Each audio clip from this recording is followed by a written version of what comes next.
الحمدللہ والصلاة والسلام علی رسول اللہ. مناظر اسلام سے خبر وکړه چې چرته د دیوبندیانو نه ماته دا حوالی نشته چې کرامت غیر اختیاري دي او اختیاري دي. ما ته وی چې ګوره دا د ما په لاس کې رسالة الحقانیه ده. رسالة الحقانیه په د بابا مغفور الله بابا صاحب د مفتی فرید صاحب د مفتی سیف الله صاحب د تقریزاتو سره ده. او وګوره مفتی صاحب اختیار او غیر اختیاري پکې لیکل دي چې اختیار او غیر اختیاري پکې لیکل وي د قیامت په سبا پورې نشي تله د قیامت ته سبا خبره کوي چې دا د اوس ماس په اوس مینه یو 2 منټه پس پرې کا د کې اختیار او غیر اختیار دواړه دي او بغیر اختیاري دي تاغه توغه ورکا اختیار الولی او دعایي دي ښا د کې اختیار او غیر اختیار دواړه دي. تاسو چې د علماء دیوبند طرف نه اختیار او غیر اختیار نشته دا د علماء دیوبند د تقریزاتو کتاب دی اختیار غیر اختیار پکې نه دواړه راغلي. وروره دا تحفه عثمانیه ده دا د عقیده الطحاویه شرح راغلی ده. د عقیده الطحاویه په شرح کې تحفه عثمانیه زموږ مرګري د مفتی ذاکر حسن سے کرامت کی 2 قسمیں ہے. صفحہ نمبر 360 حس اور معنوی. حصے کی 3 قسمیں ہے معلوم اور اختیاری. معلوم اور اختیاری جیسے حضرت عمر فاروق نیل کے نام خط لکھا تھا آپ کو معلوم تھا کہ اس کے خط کے ساتھ دریا چل پڑے گا. کبھی کرامت کا علم ہوتا ہے لیکن اختیار میں نہیں ہوتا. گورا دلته قصد په معنی د اختیار سره کړی دی. لکه زه ان شاء الله د حضرت تنویر رحم الله نه تاسو ته حواله درکم او د حضرت گنگوهی رحم الله نه تاسو ته حواله درکم چې قصد په معنی د اختیار سره د تحفه العثمانیه ده. خو قوي سره دی د مولانا حسن جان صاحب زوم دی د جامع عثمانیه مدرس او شیخ الحدیث دی. تحفه عثمانیه ده په اختیار سره او په غیر اختیار سره قول کړی دی چې دا په اختیار سره او په غیر اختیار سره راغلی. زما په لاس کې دا د حضرت تنویر رحم الله کتاب دی بوادر النوادر. الکه بوادر النوادر د حضرت تنویر رحم الله کتاب دی. دا صفحہ نمبر 78 صفحہ راغلی دا. جاننا چاہیے کہ کرامت کے لیے نو اصولی کو اس کا علم ہونا ضروری ہے اور نو اس کے متعلق قصد کا متعلق ہونا ضروری ہے. اور احیانا علم ہوتا اور قصد نہیں ہوتا اور احیانا دونوں نہیں ہوتا اور احیانا دونوں ہوتے ہیں. اس بنا پر کرامت کی 3 قسمیں ٹھہری. ایک قسم ہو جہاں علم بھی ہو اور قصد بھی ہو جیسی نیل کا جاری ہونا حضرت عمر رضی اللہ عنہ کی فرمان مبارک سے. اور دوسری قسم وہ جہاں علم ہو اور قصد نہ ہو. تیسری قسم جہاں نہ علم ہو نہ قصد ہو. اوس په یو خبره تاسو ځان سره بل ساته هغه کې څه د کړ ضرورت نشته. هغه دا دی زما په لاس کې وګوره دا سره غلي دي دا بوادر النوادر دی. او تاسو چې کوم حواله د حضرت تنویر رحم الله پیش کړه هغه اصل کې نه راغلي ده د امداد الفتاوا. دا قانون ځان سره یاد ساتي چې څوک په فقه او په اصول فقه او په اصول الافتاء باندې پیږي.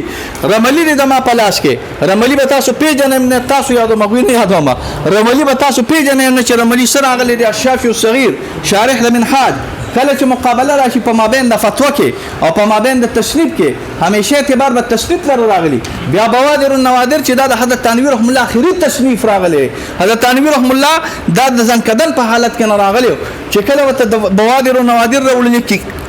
کېږي نو کاش چې دا راولل شي د شو چې بوادر النوادر دا خانقاه تنابون تراغي همیشه اخر التصنیف له اعتبار وي. دا به تاسو ته د شروقود نوخه چې اخر التصنیف له اعتباري. دویمه خبره دا نغله چې دا به تاسو ان شاء الله خو دا ما پلاس کې نهایت المحتاج درملی دي. ذکر في شرح الروس في هذا الفصل انه اذا تعارض كلام شخص في افتاء وتصنيف کله چې فتوا او تصنیف وي تاسو کوم کتاب پیش کو د حضرت تنویر رحم الله غ امداد الفتاوا ده او د امداد الفتاوی په دی وخت سر کې د جواب سره مګوره د جواب په سر کې امداد الفتاوا لګیا ده. دا چې اوس پرتر دی کې وګوره وی مجھے تو اس مسئلے کے متعلق معلومات نہیں ہے. حضرت تنویر رحم الله باندې سوال کیږي د کلید مسنوی د بحر العلوم شرح د کلید د مسنوی شرح د بحر العلوم د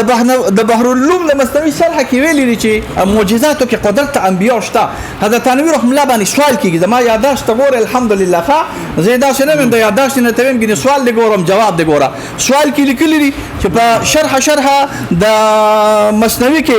علامه بحر العلوم عبدالعلی بحر العلوم لیکلی دي چې معجزې د قدرت انبیاء د لاندې دي. نو دا ارشادي نو جواب کوي حضرت تنویر سے جواب دی وګوره. جواب کې حضرت تنویر سے مجھے تو اس کی معلومات نہیں ہے ما ته خو د دې معلومات نشته خو قواعد دا وی چې دا داسې دي. بیا ځان سره دا خبره یاد ساته چې تاسو کومه حواله د حضرت تنویر رحم الله پیش کړه دا حواله د فتوی ده. فتوا کې خصوصیت ترجل ته اعتبار کله نه کله راغلی مفتی صاحب په خبرو ځان پیوا فتوا کې خصوصیت ترجل ته اعتبار وي فتوا کې خصوصیت د وخت اعتبار وي خلاف ثابت ته چاله د تصنیف لره او دا په لاس کې د دې چې کله تصنیف کې او فتوا کې اختلاف راشي نو همیشه د ذات عارض کلام شخص فی ابتداء التصنیف كان الاخذ بالتصنيف اولى اخذ بالتصنيف باندې اولى راغلی دی یو طرف تنداز الفتاوى ده بل طرف بوادر النوادر دی اعتبار بوادر النوادر راغلی بلا خبره دا ذکر کړی دا شرح الوقود تعالی چاله درته اعتبار به همیشه تصنیف اخیر لري چې کله یو تصنیف راشي دا یو څه دلته تصنیف اخیر دی شرح الوقود صفحه نمبر زما په على المفرد الى اخره صفحه نمبر 97 شرح الوقود د علامه ابن عابدین متن د علامه ابن عابدین شرح د علامه ابن عابدین قوي ترين كتاب د فقه حنفي او ان شاء الله روباس موجم المؤلفين او مروباس ان شاء الله كتابونه تاتب بیا د شامي او دغه د قوت پته ان شاء الله لګي زه چې کوم کتاب ورکوم هغه ان شاء الله په کشف الظنون کې موجود دي زه چې کوم کتاب ورکوم هغه ان شاء الله په موجم المؤلفين کې موجود دي او استاد او خیر تمشق اخبار کې موجود وي نو ویبا او نو غنیم خبر الله دی خیر پکې واج دا څه شاله ما شاء الله د ما په کلام کې موای دا 130 نمبر سفره وانما على المفتي دا 130 نمبر سفره دا 97 نمبر سفره په 97 نمبر صفحه کې علامه ابن عابدین فرمایي چې کله دو تصانیف راشي د دو تصانیف متعلق ولیا مقلد یاخذ بالتصنیف الاخير مقلد به همیشه خاص کې په تصنیف اخیر باندې نو امداد الفتاوا دا د تنوی سے فتوا د پاوله کې اول پکې خصوصیت فتوی دي دویم دا چې دا فتوا او بل دا چې اول دا رملی لیکلی او د قشانته ابن عابدین لیکلی چې تصنیف اخیر به اعتبار وي اوس بیا دې مبدل را کوم مالک وره دا د ما په لاس کې حضرت تنویر رحم الله د ترجمه د حضرت یافی کتاب راغلی یافی منی کرامت اس کو کہتے ہیں الاخری کرامت کی ظہور کے لیے ادارے اسی کرامت کی 3 قسمیں ہیں ایک علم بھی ہو اور ارادہ بھی ہو جیسے حضرت عمر یا مقشن ډیر دغه نه کومه د اقسام تنظیم وخرانه خرابيږي راکوا دا د ما په لاس کې تذکرۃ الرشید دا د حضرت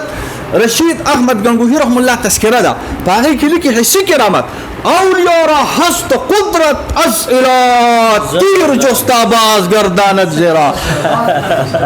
المدد یا خواجہ بهاءالدین دا بل یادو با مدد یا نقشبند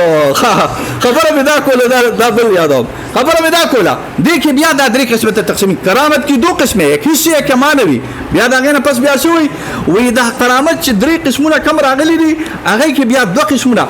کرامت کے لیے ضروری نہیں کہ کچھ کا جو مثلا کرامت کا علم بھی ہو اور نہیں لازم ہے کہ قصد اس کے ساتھ ہوتا ہے پس کا ہی علم و قصد دونوں ہوتے ہیں کلا نہ کلا علم اور قصد دونوں راغلی کلا علم نہ او قصد نوی اور دا قصد پکې سبا لا راغلی دا قصد پکې سبا لا راغلی دا نو دا د توفوس باندې راغلی چې قصد په معنا د اختیار سره غستري ما تاسو ویلي زه چې سوي او د کوم کتاب حواله ورکو اب ان شاء الله په کشف الظنون کې موجود راغلی 172 زما پلاس کې نه براسي زما پلاس کې نبراس لکی دا شرح العقائد متن دی لا قدرت علیه ولا قصد ولا اختیار مترادفان قصد په معنی د اختیار سره دی او ما اختیار په معنی د قصد سره دی دا دی اولنې حواله راغلی دا دی دوه دغه راکا موسوعه الفقهيه دلته پرته راغلی و کتاب را مګر وړه دا موسوعه الفقهيه راغلی دا موسوعه الفقهيه په جلد نمبر 2 او په صفحه نمبر زه ولې تاسو روانوي په دې کې دا لیکل دي چې لکه قصد په معنی د اختیار سره دی اختیار په معنی د قصد سره راغلی دی دا ما په لاس کې حاوی الفتاوا راغلی دا حاوی الفتاوا جلد نمبر 2 صفحه نمبر 137 لا معارضه فانه الاختيار الذي هو بمعنى القدره والاراده والانشاء والابداع خاص بخلق الله تعالى واما الاختيار الذي يضبطه السنه للعبد فالمراد به قصد نو مراد په دې سره راغلی قصد راغلی درې حواله راغلی نور چې تفتیش کوم بلاورته درکم چې قصد په معنی د اختیار سره دی اختیار په معنی د کسب سره راغلی بل یو خبره ته مفتی صاحب وکړه چې مفتی صاحب دالی کلی دي چې ما ته وی چې حضرت تنویر رحم الله دالی کلی چې قدرت ته چې قصد تدخل وی تا د مفتی شفیع صاحب حواله ورکړه چې قصد تدخل نشته عبارت چې کوم ویلي دی چې قصد دخل منفي کړی دی حضرت تنویر رحم الله د مفتی شفیع صاحب د استاد مناسب سره دی کله چې مقابله د مفتی شفیع صاحب او د تنویر صاحب رااله مونږ تنویر صاحب الو او مونږ مفتی شفیع صاحب د حقین لاندې کو د اصلي کلی دي سوي دغه وقفه شو خاطر